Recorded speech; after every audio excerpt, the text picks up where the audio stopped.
Pero bago tayo magpatuloy ay pakilike ang ating video. Ganun din ang subscribe button, pati na rin ang bell icon para lagi kayong updated sa mga parating ko pang mga uploads.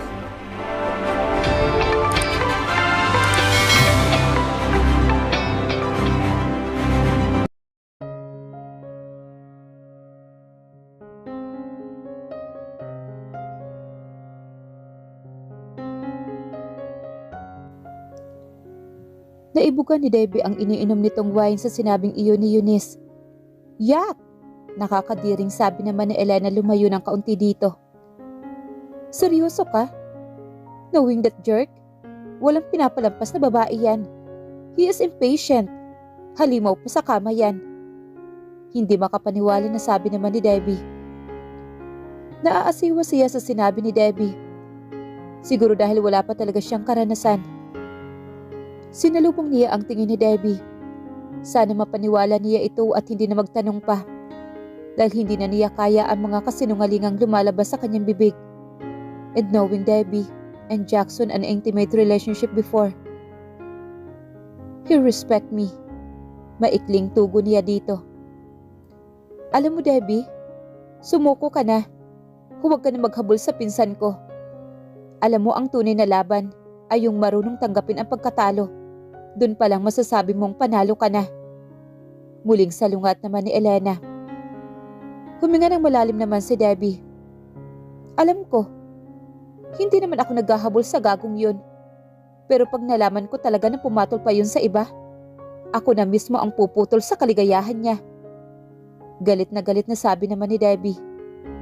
Napatawa naman si Elena. Maging siya ay napatawa na lang sa sinabing iyon ni Debbie. Napuno ng tawanan ang lugar. Girls, grofy naman tayo. Ipopost ko lang. Sabi naman ni Karina. Nagkumpulan na silang apat sabay ngiti nila. Ang sasaya nyo ah. Nawala ang ngiti niya na magsalita si Jello. Kasama nito si Bruce. Pero wala sina Jackson, Paul at Louie. Nasaan kaya sila? Mula pa kaninang hapon hindi na nila nakita ang mga ito. Maging si Jackson. Wala din maghapon. Inilubog niya ang sarili sa tubig dahil nahihiya siyang makita ng mga ito ang katawan niya. So anong pakin nyo? Magsaya din kayo. Masungit naman na sabi ni Karina kay Jello. Oh, my goodness. I'm just being friendly here. Sabi naman ni Jello. Tara na Jello, magpalit muna tayo ng damit. Yayanam ni Bruce dito at iniwan sila. Seryoso? Nandito na naman ang mayabang na Jello na yan? Naiinis na sabi naman ni Karina. Tumawa naman si Debbie sa sinabi nito. Ano ka ba? Huwag ka na ngang mag-inarte dyan. Boring kaya kapag walang boys. Whatever, Karina said and rolled her eyes. Siguro matagal na ding magkakilala sina Karina at Jello. Excuse me. I need to take that call. Malamang si Sandro baby ko yan. Natatawa naman na sabi ni Elena nang tumunog ang cellphone nito at mabilis na umahon sa pool. Siya naman ay nagpaalam kina Karina at Debbie na maglunoy-lunoy lang siya at iikutin ang buong kabahayan. Habang papalayo siya sa mga ito, palalim din na palalim ang tubig na sa tingin niya hanggang lampas ulo na niya. Napapaligiran kasi ng tubig ang bahay, kumbaga nasa gitna ito ng pool at pwedeng gawing race sa swimming. Yun nga lang kung iikutin mo lang ang buong bahay. Total naman naging paborito niyang hobby ang paglangoy. Sumisid siya sa ilalim at tinuloy ang paglangoy. She was one of the best sa school nila when it comes to swimming. Palagi siyang nangunguna noon. Napasinghap siya nang may humugod sa kanyang bewang mula sa kanyang likuran. Kasunod niyon hinila siya nito papalapit dito. Nagulat na siya na si Jackson yon. Kahit dim light ang ilaw at nasa ilalim sila ng tubig, hindi siya maaaring magkamali na si Jackson nga ang kaharap niya.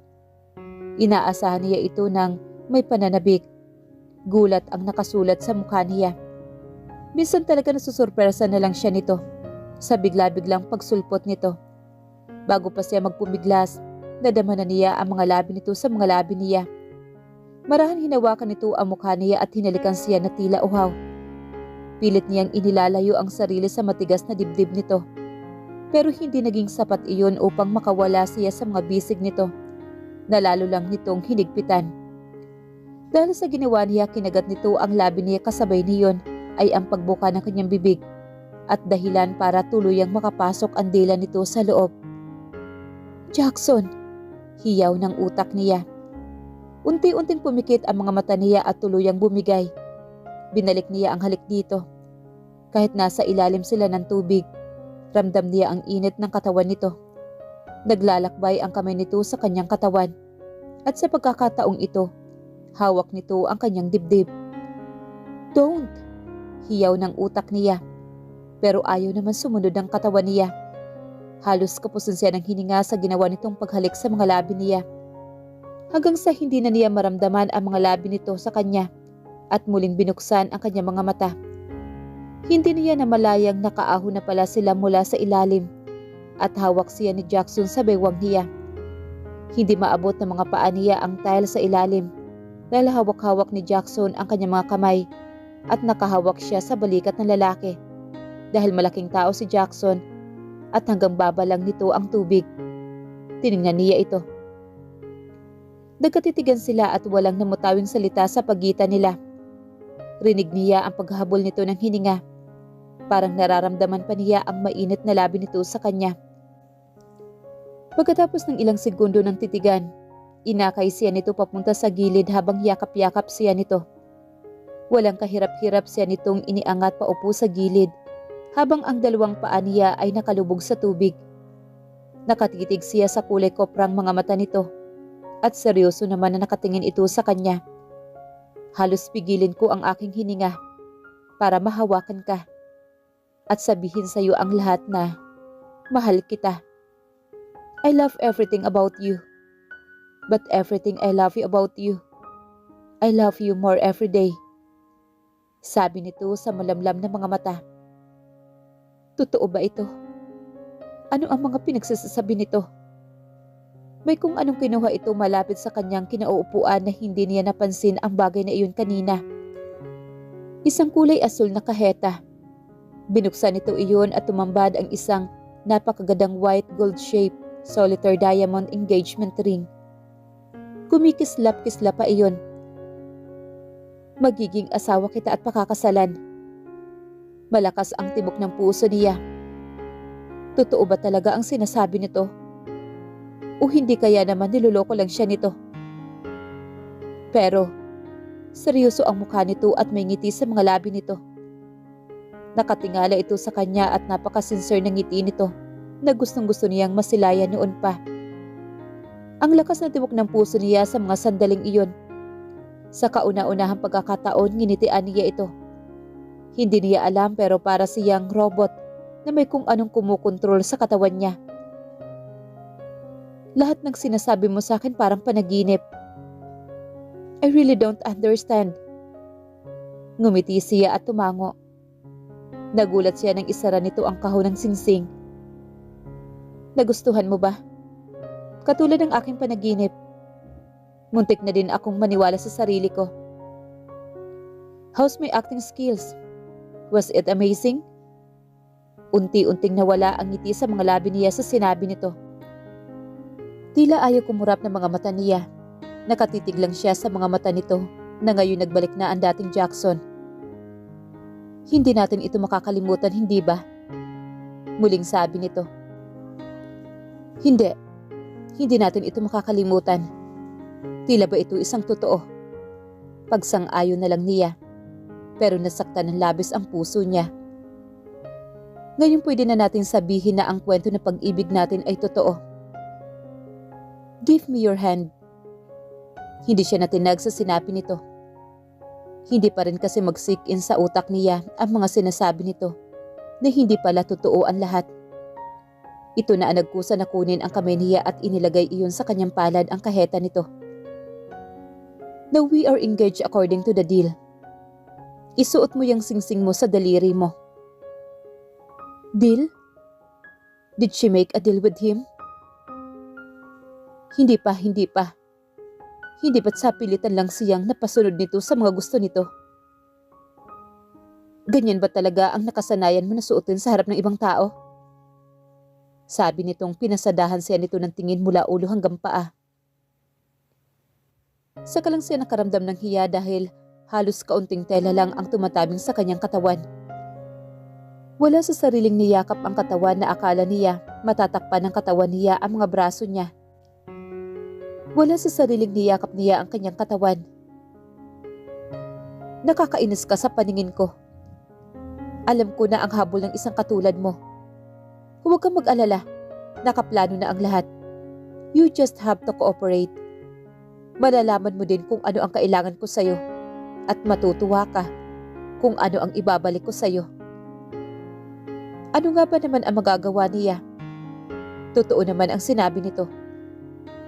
Maging siya ay ayaw na ayaw din magsuot ng ganon kahit pa sa harap nito. At ang katotohanan na may kailangan nga talaga ito sa kanya.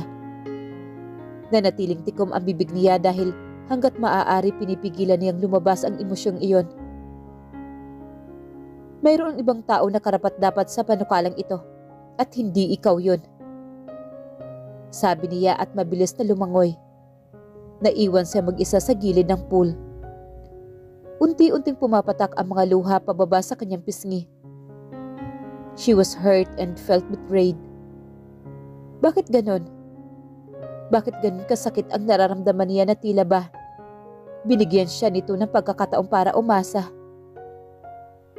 Mabuti na lang at nakaalis na ito bago pa man makita nito ang luhang kumakawala sa kanyang mga mata. Binuksan niya ang kaheta. Kinuha ang singsing at isinuot. Sakto sa kanyang daliri. Ngunit hindi siya sakto sa buhay ni Jackson. Kanina lang mainit pa ang pakiramdam niya pero kalaunan, nilalamig na siya. Tumayo siya at naglakad pabalik sa kinaroroonan ng mga kaibigan niya. Mabilis na lumipas ang 4 na araw at tuluyan na ngang nagtungo sina Jackson, Eunice at ang pamilya Sylvester sa Amerika. At 2 araw na lang ang pinakahihintay bago ang kasal. Hello? Naririnig mo ba ako? Sigaw na tanong ni Eunice habang kausap sa kanyang cellphone ang kaibigan niyang si Lexi. Sinabi niya dito na nasa California na siya. Yes, Bes. Nasa party ka ba? Bakit nasa party ka? Tanong nito sa kabilang linya. Napakagatlabi naman siya. Alam nito na hindi siya mahilig sa party. Listen to me. Puntahan mo ako dito sa San Francisco. Ipapaliwanag ko sa iyo ang lahat. May problema ka ba? Tatawag ako sa 911. Don't. I'm not in trouble. Please. Pumunta ka na lang dito. Gusto kasi kitang makita. Namimiss lang kita. Bilisan mo naman. Okay. Sabihin mo sa akin kung nasaan ka. Sabi nito. Sinabi niya ang kanyang exact location. Nasa malapit lang daw pala ito at maghintay lang daw siya ng ilang minuto. Lumabas siya ng club dahil may ingay sa loob. Nakikunik lang naman siya ng wifi para makontak niya si Lexi. Nagpaalam siya saglit na lalabas ng club kina Elena at sa 2 pinsang babae ni Jackson na si Natasha at Chloe at ang mga girlfriends ng kapatid na lalaki ng 2. Kaya 6 sila na nasa loob ng club bilang farewell party na din daw niya bago siya ikasal dahil hindi na daw siya single. At ang mga lalaki naman ay may kanya-kanya ding lakad kasama na si Jackson. Kahapon lang ay narating nila ang California gamit ang private plane ng mga Sylvester. Mabilis na naproseso ang passport niya na walang kahirap-hirap. Eunice, the next dance is going to be amazing. Come inside. Yaya sa kanya ni Chloe, ang isa sa pinsan naman ni Jackson. At may lahi din ito pero tan ang kulay ng balat. Maganda ito at balingkinitan ang katawan. Nilingon naman niya ito. Later, nakangiting sabi niya. Tulad niya magaling din ito magtagalog. Yun nga lang may pagka-slight lang talaga. It's the first time na magkasama tayong lumabas. Please, huwag kang pumatay ngayong gabi ng walang saya at sobrang gusto kita. Sabi nito at inakbayan pa siya nito. Nalaman niya kay Elena na ang 2 magkapatid na sina Chloe at Tasha ay magkapartner sa negosyo. They are the best known for being the founder and owner of the CNT, the fashion, retail tycoon as one of the world's most reclusive billionaires. Kumikita ang mga iyon na limpak-limpak na dolyar. At isa din pala si Elena ang nag-invest sa negosyo ng mga ito sa Pilipinas. Ang magkapatid din pala ang gumawa sa mga ibang kasuotan nila sa kasal nila ni Jackson. Pumasok na tayo. Alam kong mag-i-enjoy ka. Yakag nito at tuluyan na siyang pinapasok sa club. Maingay, magulo at mausok iyon. Iyon ang una niyang napansin kanina sa loob ng club. Hindi niya talaga kaya ang ganoong sitwasyon kung bakit gustong-gusto nila ang ganoon. Hihintay na lang niya ang reply ni Lexi.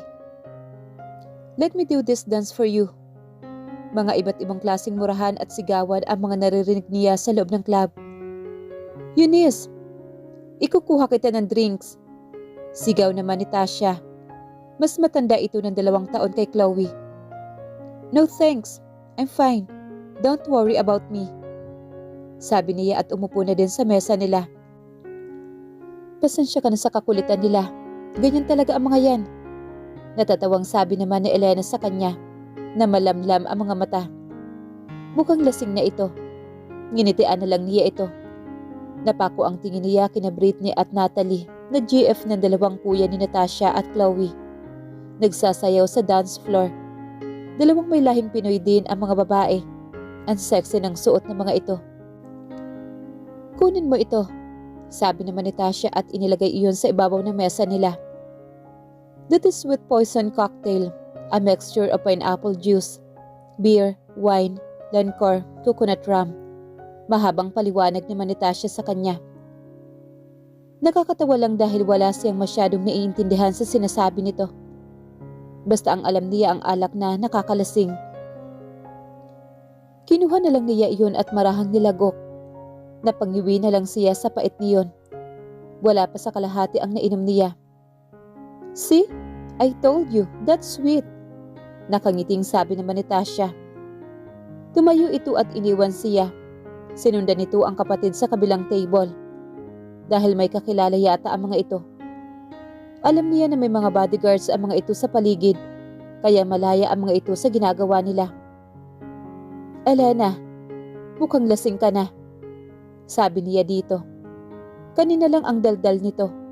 Pero ngayon mukhang nakatitig na lang sa kawalan kung hindi mo kakausapin ay hindi naman ito iimik. Napaungol naman ito. Kung nandito lang ngayon si Sandro, tiyak magagalit ito na sobra sa akin. Bukas pa kasi darating si Sandro mula sa Pilipinas. Hindi nagsabay ang mga ito dahil may meeting pa daw si Sandro ng araw na iyon.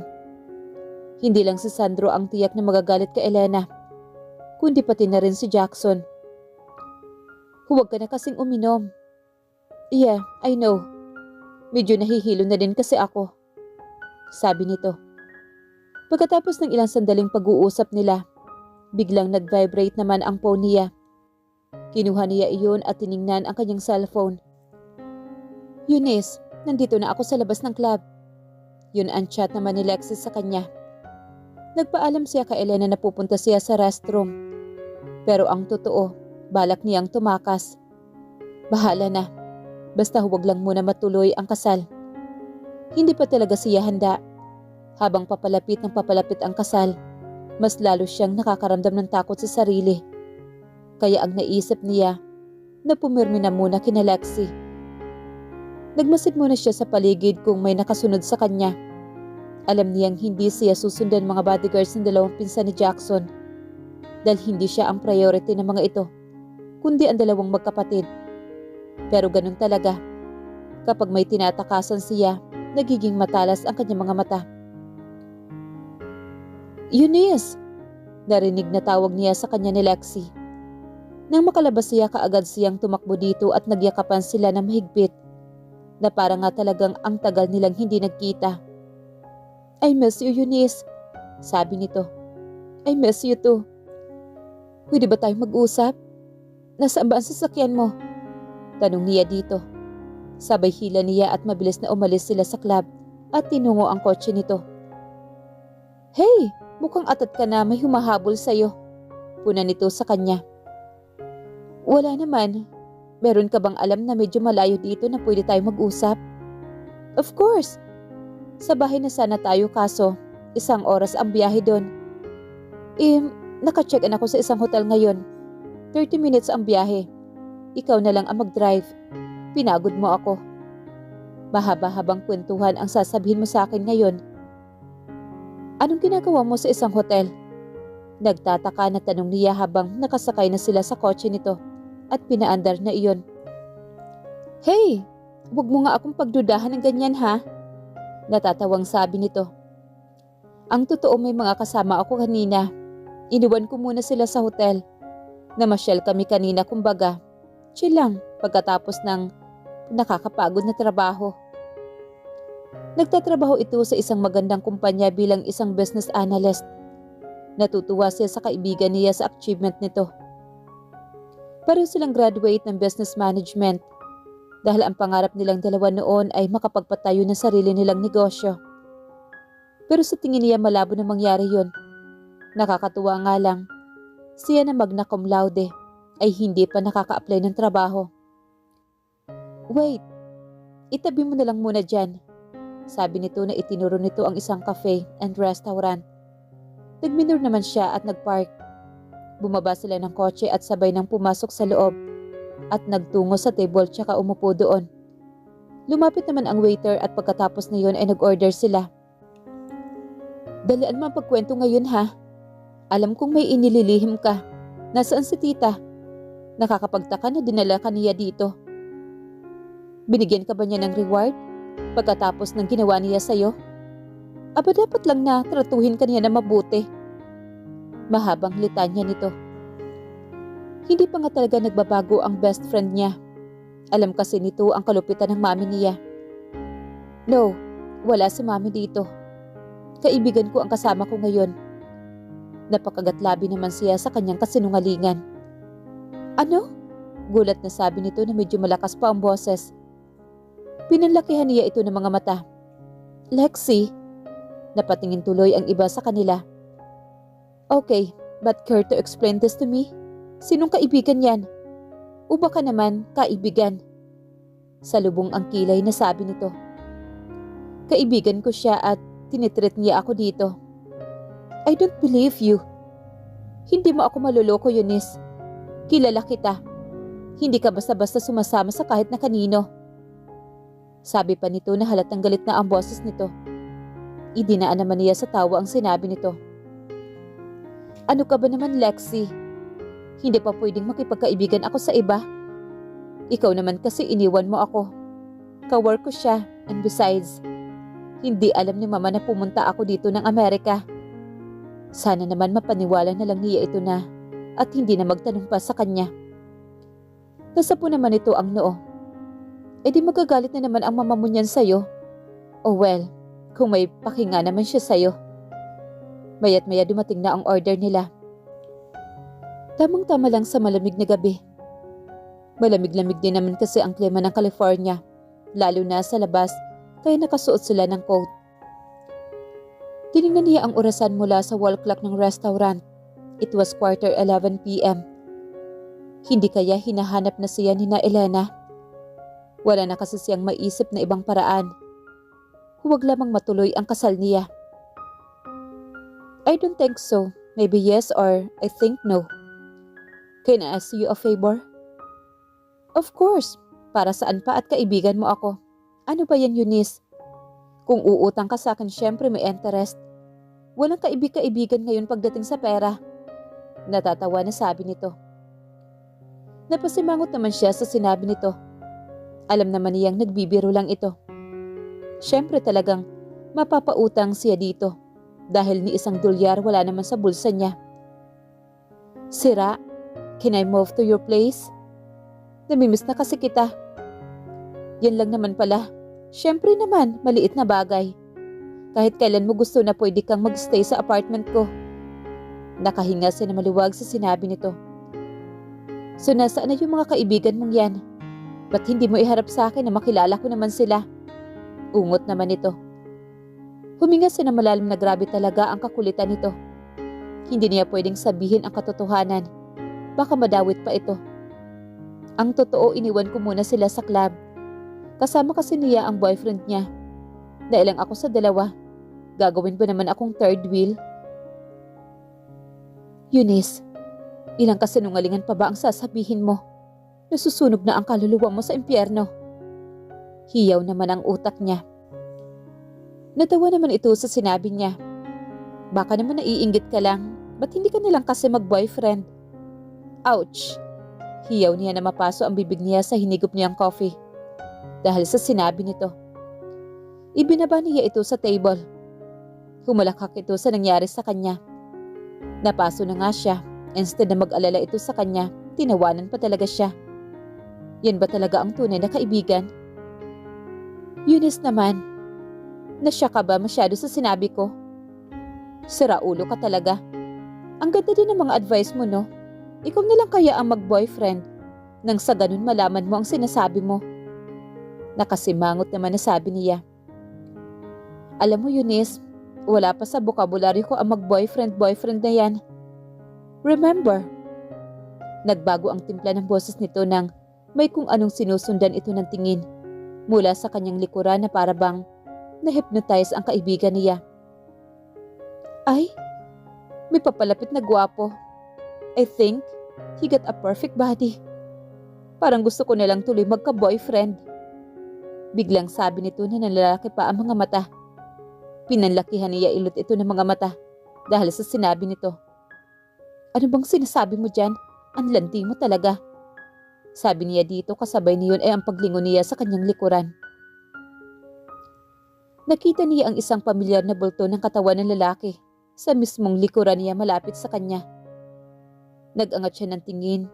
Ganoon na lamang ang panlalaki ng mga mata niya na mapagsino ito. Sa kanyang pagtingala, bumaba ang mukha nito at hinalikan siya sa mga labi niya. At ng mga oras na iyon, ay tila siya na paralisa. Saglit lang ang halik na iyon pero nagbigay iyon ng iba't ibang voltahe ng kuryente sa kanyang katawan. I think my bride is having a great time with an old friend. Sabi niya sa mahinang boses pero matigas na paraan. Pakiramdam ni Eunice para siyang binuhusan ng malamig na tubig. Nakatayo si Jackson sa tabi niya.